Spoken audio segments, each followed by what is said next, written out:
I am Dr. Ram Narayan, consultant functional neurosurgeon. Now I will talk to you about epilepsy and how surgery can be effective in patients with epilepsy. I am sure all of you know about epilepsy. I am not going into the medical side of epilepsy. But one thing is very clear which affects everybody is that epilepsy has got a lot of social connotation. So obviously epilepsy needs to be treated. And second thing is obviously it affects the brain, so it needs to be treated. There are various types of epilepsy coming on one side of the body, coming on both sides. Patients may lose consciousness, may not lose consciousness. So there are so many varieties of epilepsy. The usual treatment of epilepsy is with medications. There are so many medications available in the market, and the neurologist by trial and error can find out which works best for a particular patient. Most of the patients do well with the common drugs and do not develop any long-term side effects. But there are some patients in whom the medicines do not work or may cause significant side effects.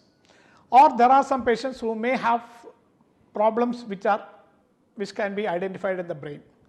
In those patients, we can offer surgery as a method for treatment of the epilepsy. What are the various methods of treatment of the epilepsy? The epilepsy, as you all know, occurs because some part of the brain is irritated and produces an excessive electrical discharge which spreads to one or more areas of the brain and causes movements of the opposite side of the body. Of course, this is a very simple way of looking at it. So if you can identify this focus and you can remove it, then the trigger is taken away so that the patient will not get a fits later. The commonest situation which happens in this scenario is what is called temporal lobe epilepsy. That is, temporal lobe is one of the lobes of the brain, one of the areas of the brain. The temporal lobe causes, especially the medial temporal lobe, causes what is called temporal lobe epilepsy. So if it is possible and it is practical to remove the medial part of the temporal lobe so that the patient does not get epilepsy. This surgery is called temporal lobectomy. This is done very commonly. But the most important thing is that the surgical team and the physicians and the radiologists, all this, the epilepsy team has to show that yes, this is the area from where the epilepsy is starting. So they had to do MRI, so many investigations, clinical assessments, so many things have been done. So there should be a concordance of all this input. But this is only probably 25% of the patients who have uncontrolled seizures. So in those patients, the rest of the 70-75%, what can we offer? There are two other methods which can be offered. One is called vagal nerve stimulation.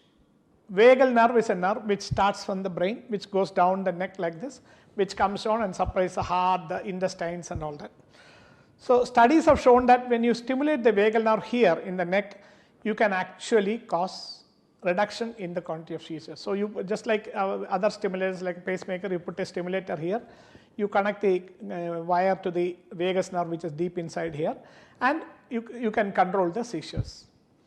This is very effective. It's a very simple surgery, but the disadvantage is that it does not abolish the seizures, it only reduces the frequency of the seizures. But otherwise it's a good surgery, it's a simple surgery, and the complication rate is practically nil. So nowadays what we do is we do what's called the deep brain stimulation of the surgery for epilepsy, that is intractable epilepsy. There is an area of the brain called the thalamus, and there is an area of the thalamus called the anterior nucleus of the thalamus. When you stimulate the anterior nucleus of the thalamus, you can control epilepsy. As I said earlier, for Parkinson's disease and other things, we use two electrodes which is put into the brain through the small burr hole, very small holes, pin-sized holes, and we stimulate this thing by putting a battery here. With these surgical methods, a good majority of the patients can be treated.